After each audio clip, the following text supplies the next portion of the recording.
Hello, my name is Dr. Aaron Dishno, and in this video I'm going to show you how you can turn off or on iframes with your 3D store. So first of all, let me show you what that actually means. I have a 3D store, and when I walk up to the products, first of all, there's three different things that trigger opening up your shopping cart. One of them is any one of the products. If you highlight over the price tag, it becomes a Read More sign. And if you click on Read More, it opens up a web page. Notice how it came up in a separate tab, and it shows you the product page about that, whichever one you click. You can also click on Add to Cart, and it does the same thing, opens in a new tab, and it shows the whole page. And also View Shopping Cart at the checkout counters. If you click that, also opens in a new tab. Now, the option, that's all in a new browser tab. Well, the other option is you can make your products open up into an iframe within the screen. So it keeps the user's 3D browsing experience completely contained. For example, if I click on one of the products in this store, notice how the product opens up in an iframe, and yet around the frame we can still move around on the edges of the screen. So we haven't completely left 3D browsing to do this. And all you have to do is click the little closed up in the top right corner of the iframe, and you can close off that window at any time. Same thing works. You can click on Add to Cart. It'll put the product in the cart, but notice that it opens up to your cart page. And same thing when you go up to a checkout counter at the window and you click View Shopping Cart, you will get your shopping cart with your products already in it, ready for your checkout. So there's two parts to making this happen. The first thing is when we go to our WooCommerce website, so first we're in WordPress, and I'm going to go to the administration side, go down to WooCommerce, and with the WooCommerce 3D store extension, if we click on the 3D stores in your menu, it'll show you the 3D stores that you've created. Each one of them has an Edit 3D Website setting.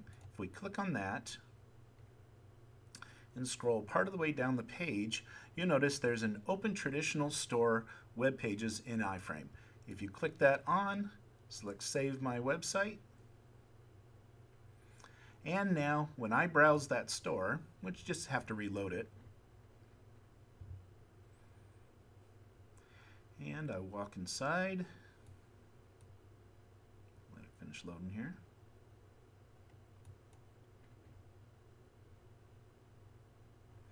And when I walk inside and I see my different products, if I click on any one of the Read Mores, now it's coming up in an iframe. Now there's two pieces to this. First of all, the iframe, you can turn it off or on per store that you create. So if you had 3 stores, each one of them have the independent setting to turn it off or on. But there is one store that's one setting that's also global. If you go to the Permissions tab on your website, go down to expand the section below, and then Show Advanced Options. What it is at the very bottom of the page, there's a setting that has to be set for the HTTP headers of the website. What this does is, by default, WordPress cannot be put into an iframe. It blocks websites from doing that. Now, by doing this particular setting, notice the HTTP header name, it says X Content Security Policy. And what we're doing is we're giving it permission for certain domains such as 3dwalktheweb.com. We also, in case you do a custom domain name, you can do your domain name with HTTPS or HTTP : // Each one of those can be added with a space in between it.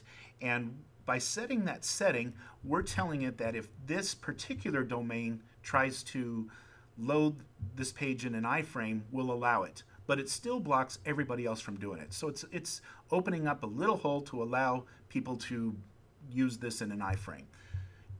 Okay, so set the permissions. It's turned on by default, and if you'd like to undo it, let's say you run another program that allows you to set your header, HTTP headers separately, you can customize them, that's fine. Just make sure that you do this X Content Security Policy and add that setting in there. Otherwise, none of your websites will go in an iframe. Okay, so a two-part thing, the permission side of it here, and then the setting that actually says go ahead and try to use it in an iframe, which was back here at 3D Stores. And for each one of them, edit 3D website settings, and turning it off or on at the checkbox. Save settings, and you do have to reload the page once you've changed your settings. So it makes it really nice because then you can go seamlessly from 3D browsing back and forth to your shopping cart. Just it completes the user experience. Well, happy 3D browsing, and thank you for using WalkTheWeb.